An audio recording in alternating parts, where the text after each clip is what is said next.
siapa? Hari ini Farah untuk terakhir kalinya akan menginjakan kaki di perusahaan sebagai resepsionis. Karena besok, dia sudah tidak akan bekerja lagi. Wanita itu sangat merindukan sahabatnya, Yuni, yang sudah hampir 2 minggu lebih mereka tidak bertemu.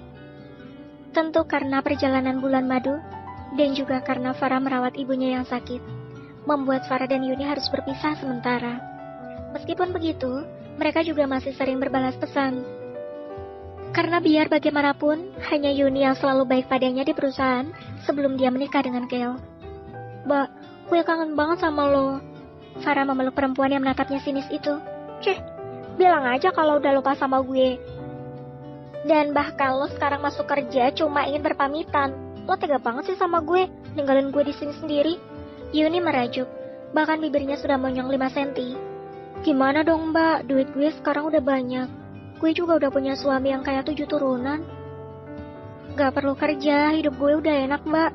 Farah terkikik melihat reaksi Yuni yang semakin kesal, karena dengan sombongnya Farah mengatakan hal itu. Iya, yang udah jadi orang kaya, tapi awas kalau lo sampai gak mau sahabatan sama gue lagi. Ya ampun, Mbak Yuni gak usah khawatir. Gue sampai kapanpun akan selalu jadi sahabat lo kok mbak, jawab Farah. Tiba-tiba Yuni menunduk, baunya sedikit bergetar dan terdengar suara isakan. Farah yang melihat hal itu langsung khawatir. Mbak, kenapa lo nangis? Lo gak apa-apa kan? Apa lo lagi ada masalah? Cerita dong sama gue, siapa tahu gue bisa bantu. Yuni menghapus air matanya yang mengalir. Tiba-tiba dia merasa sedih karena akan kehilangan sahabatnya yang biasanya selalu bersama. Gue gak apa-apa, tiba-tiba aja gue merasa melo. Kalau lo akan resign dari perusahaan, meskipun sebenarnya udah harus dilakuin pertama kali lo nikah, kan suami lo pemilik perusahaan. Yuni tersenyum sambil memegang tangan Farah. Kita masih bisa ketemu kok mbak, gue sering-sering ajak makan siang lo deh, ucap Farah. Iya, gue tagih besok. Malam hari Kel mengajak istrinya makan malam di sebuah restoran. Pria itu sudah lama ingin mengajak Farah dinner romantis, seperti pasangan-pasangan yang lain. Mas, sepertinya kamu terlalu berlebihan, ucap Farah saat melihat restoran tersebut bukanlah restoran biasa, melainkan restoran bintang 5 yang terkenal sangat mahal makanannya. Berlebihan gimana sayang?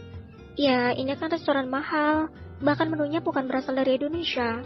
Kan kita bisa makan malam di warung pinggir jalan, kayak lesehan gitu.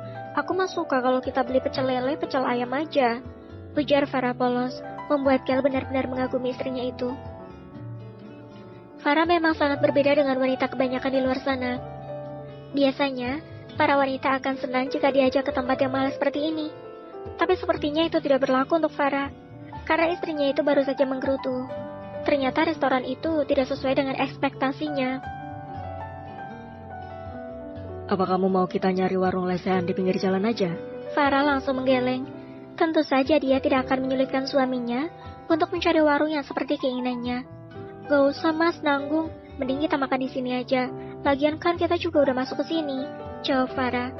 Kel semakin mengembangkan senyumnya.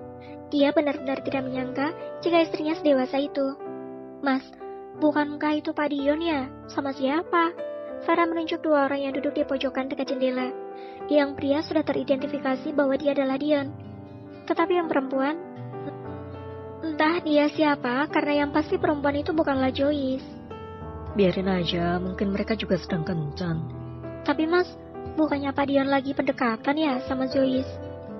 Kel hanya mengedikkan bahu, kemudian mengajak Farah duduk di kursi yang kosong. Restoran itu memang cukup ramai, karena terkenal di kalangan elit bahwa masakan di situ memang sangat enak. Tapi yang pasti, tentu saja sangat mahal. Akhirnya Farah menurut pada suaminya dan duduk di kursi yang telah dipersiapkan oleh Kel. Mit, gue lakuin ini karena orang tua kita. Jadi gue minta sama lo, gak perlu anggap makan malam ini spesial. Ini bukan dinner date, tapi hanya makan malam biasa.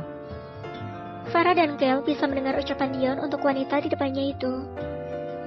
Kenapa lo gak bisa nerima gue? Padahal lo tahu sendiri kalau kita itu dijodohkan. Orang tua kita juga udah saling cocok, ucap wanita itu. Dion menatap tajam wanita yang bernama Mita tersebut. Udah ada yang gue suka, jadi bilang ke orang tua lo kalau kita gak cocok. Enggak, gue gak mau. Kalau lo mau, lo sendiri yang bilang ke mereka. Jangan ajak-ajak gue. Lagian gue juga gak suka sama lo. Tegas wanita berambut hitam panjang itu. Oke, besok gue akan bilang ke mereka. Ucap Dion. Mas, sepertinya Pak Dion dijodohin sama wanita itu. Tapi keduanya sama-sama gak saling cinta, bisik Farah. Udah sayang, biarin aja. Itu urusan mereka, bukan urusan kita. Ucap Kel memanggil pelayan untuk memesan makanan. Iya juga sih.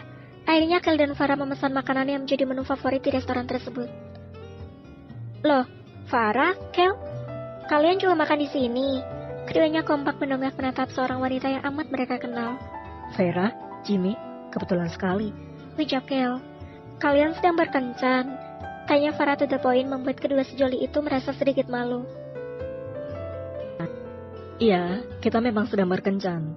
Ya udah kalau gitu, kita mencari tempat duduk di sana. Ujar Jimmy berpamitan. Kemudian dia menarik tangan Vera lembut menuju di kursi yang ditunjuk oleh Jimmy tadi. Aku benar-benar gak nyangka jika sepupuku akhirnya menemukan pria yang tepat. Ujar Kel menatap kedua orang yang sedang kasmaran itu.